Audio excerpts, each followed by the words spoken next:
Veracini Sonata in E minor, Book 8, final movement, the Gigue movement.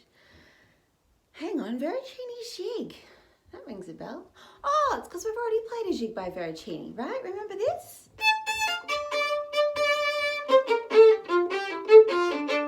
Okay, guess what? You don't need this video.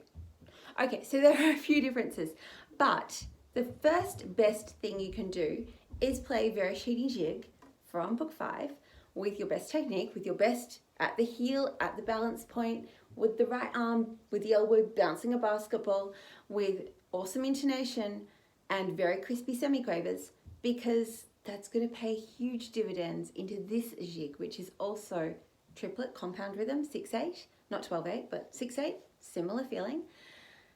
Mordents, I see a lot of mordents. Where do we learn mordents? Okay, we learnt them back in Book 3, but they feature heavily in Fiocco Allegro. Could be worth getting that out. Okay, good to know. And that's got that same feeling of fingers falling onto the string and bouncing off. So already, Veracini Gigue, Fiocco Allegro, two really helpful pieces. If you play Chardas, another very, very helpful piece to establish technique for this. I can see quite a lot of shifting and I can see a lot of dynamic difference, okay? A real range from pianissimo up to fortissimo. So whether you want to highlight your dynamics or make it yourself a little shopping list of volume control, whatever, up to you. I would make sure you have a pencil handy so that you can mark semitones, tones, and shifts, because there is no point hacking your way through this and then tomorrow hacking your way through it again because you didn't write in the shifting. Oh, and then practicing it wrong because you didn't write in the shifting. Like, that's just inefficient and that's just a waste of your time. I'm not up for that. If I spend an hour practicing, I want an hour's worth out of it, not half an hour's I practiced bad habits or I've made a bad habit permanent, because practice doesn't make perfect. Practice makes permanent. Unless you practice perfectly every single time, practice doesn't make perfect. It just makes whatever you're doing a permanent habit. So try and do it right, and that will mean going slowly, giving yourself the infrastructure with your pencil, and making sure that you have a really clear picture in your head of what you're supposed to sound like. If you don't know how this goes, stick it on repeat while you're doing your homework. You're already spending a lot of time at home. Just leave it on the background on repeat, okay, for hours. You won't notice after the third or fourth time, but it will seep in and you'll go to play it again and go, oh, wow, how is this already in my fingers? It's like magic, okay? So enough talking, let's play it. We've got 1, 2, 3, 1, 2, 3, da-dum, da-yada, da-yada, da-da-da, da-dum. I could count it, but it will just be a jumble. So I'm going to feel the beat instead. 1, 2, 3, 4, 5, 6. 1, 2, 3, 4, 5, 6. Retake.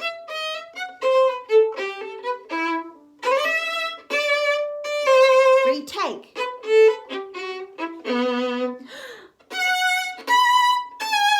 Retake.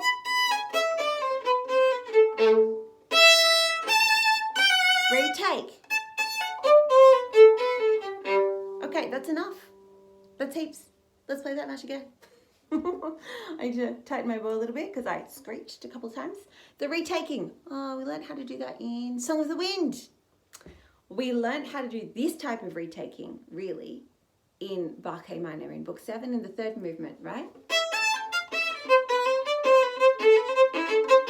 Feels very similar because it's in 12/8 and it's full of triplets and it has the same retakes and it's all at the balance point. Maybe another one for the review list. Okay, ready from the start? Off we go. Retake. Retake.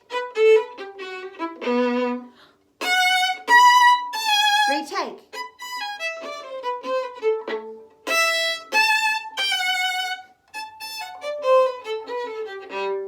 Okay, one more time.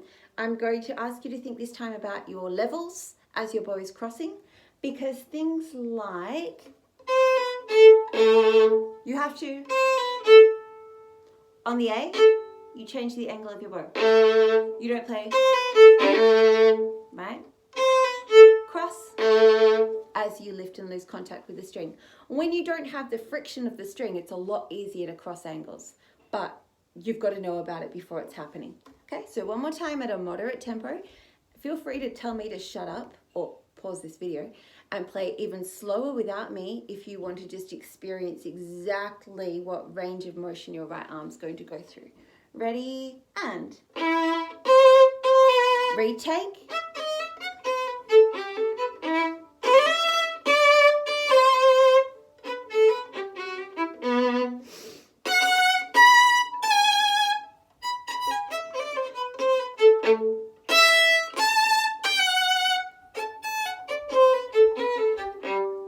We good? Let's continue on.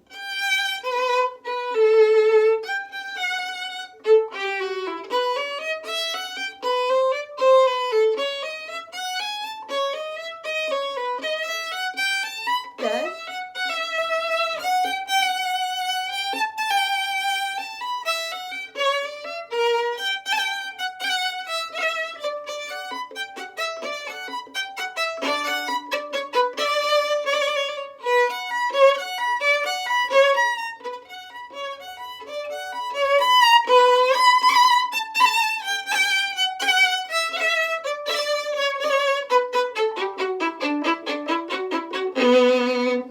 So hard to do that so slowly, slow motion.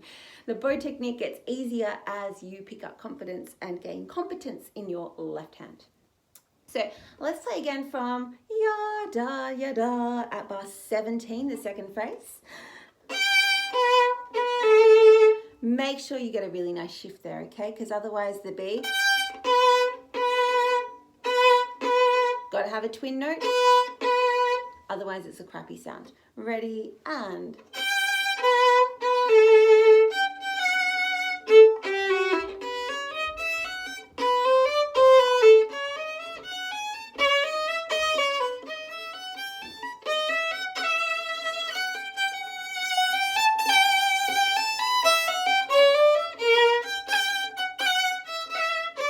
okay, there's a lot of dynamic stuff going on in there, and it's worth putting it in from the beginning, okay? Go slower to put the dynamics in from the start because they dramatically influence how much bow you use and how you're going to move your arm. And if you practice this just for intonation with like a solid constant tone throughout, you're going to have to relearn the muscle memory for the right arm. That sounds like a waste of time. So instead, slow down a step and try and get intonation and dynamic control, because then you're practicing 2 sets of muscle memory for the price of 1. That seems like a good deal to me. So one more time from the third line, the second phrase. Da dum ba da. There's a few different ways of playing this with the shifting. It doesn't hugely matter whether you go to the third position. Where is it? It's a little bit later on. I can't see it now. Oh, second position at bar 27. If you shift up, you're going to have mordents played with exactly the same fingers each time. If your mordents are very obviously different across your fingers, you have to shift there, okay? If you can play them very evenly and consistently, then you can probably get away without shifting it. I'll leave that call up to you. If you're not sure, record yourself playing it and listen back, and then you can see, I got it, or oh, that was awful. From the second phrase, 17.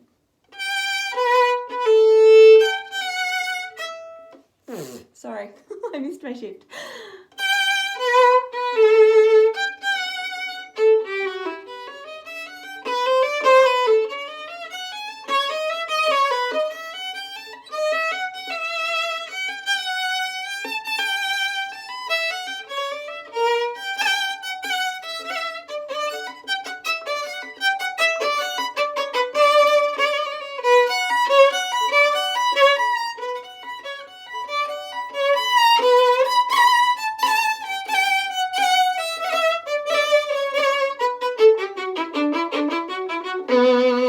Now, because you've just revised fiocco allegro, I don't need to tell you that when you play a mordent, the string bounces and your bow needs to maintain contact. Okay, great. let's head on to the second page then. Obviously, go back over that first section a lot of times. It might be 3 or 4 days before you actually want to keep watching this video and come onto the second page. So don't be frightened. I'm not saying, oh, now you should be ready to play the second page. I'm saying, okay, we've covered everything in the first page that could be a challenge. You practice that. When you're ready, here's the second page. Ready, and same thing.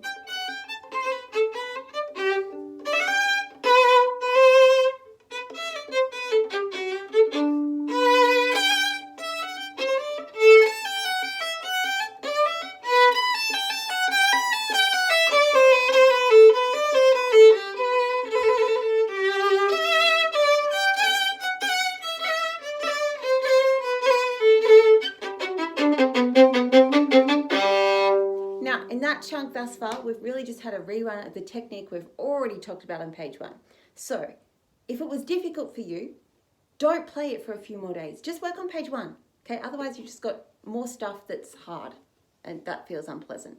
You might as well just focus on 1, get the stuff right, get the skills firmly under your belt, and then plug them into page 2. I'm going to go from the top of the page one more time. Dynamics. Also, retakes. I didn't call them. I probably should. Ready, and... Shh. Shh.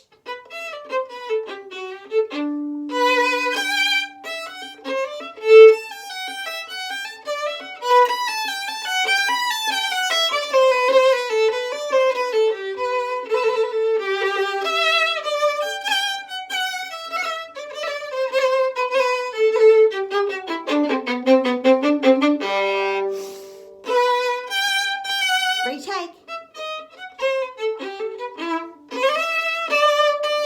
Retake.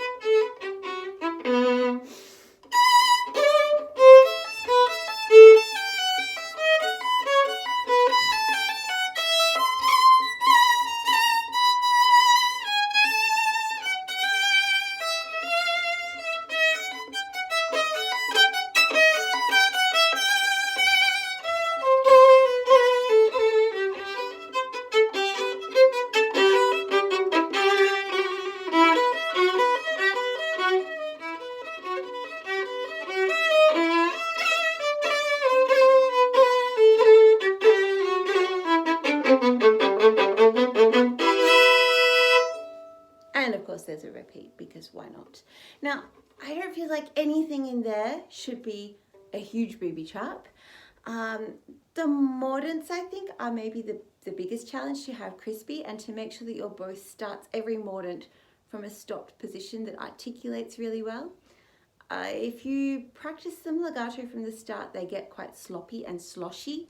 So try to remember how you learned fiocco, with stopping and preparing and then a really poppy action with the fingers to get those to be snappy. Maybe keep an eye out for the accidentals, especially in the middle of that second page. But I feel like everything in there is pretty straightforward. The shifting is only to second or third position. There's nothing huge. And if you're good at working at the balance point, you're going to be fine. If you're not good at working at the balance point, make sure you revise your Veracini Gigue and your Barquet minor, focusing on the balance point. Now I'll just keep doing this so you can see that I am actually lifting my elbow. I'm not trying to play like this when I play from the balance point. I am lifting with my arm and my shoulder is engaged. So if you are standing oddly, it's going to be hard for you to play this. You need to stand with your weight in your spine and in your center, with your stomach engaged, so that your shoulders can relax and you can use both arms freely. The shifting in here, while it's not high, it is quick. So both shoulder joints have to be quite relaxed. And you might, I don't know, start with a bit of this, touch toes, do all that kind of stuff. And then make sure that you're standing on your feet with everything feeling quite centered. And you should be able to stand on one foot or the other foot without too much hassle, okay? Because your core is switched on. Oh, I keep doing this. Up here is switched on. This is plugged in and turned on. Not, oh, I'm standing with my backside sticking out and all my weight's drooping out of my tummy. But I'm standing over my feet, over my hips. I can bounce on the balls of my feet nicely, and my knees are relaxed, and then I'll be able to relax my shoulders, and playing this kind of is fine. And I'm thinking in quite a circular movement, so almost a down.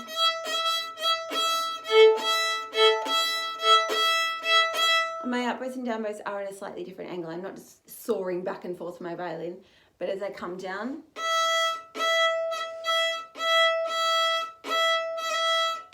there is a slight circle going on.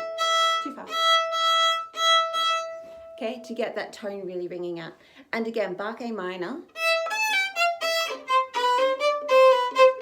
is a really great spot to practice that. So think circles, strong spine, loose shoulders, and slow practice, because that's the most efficient way to practice. Make the good stuff permanent, not the crap stuff. Love to hear it when you're feeling confident and competent.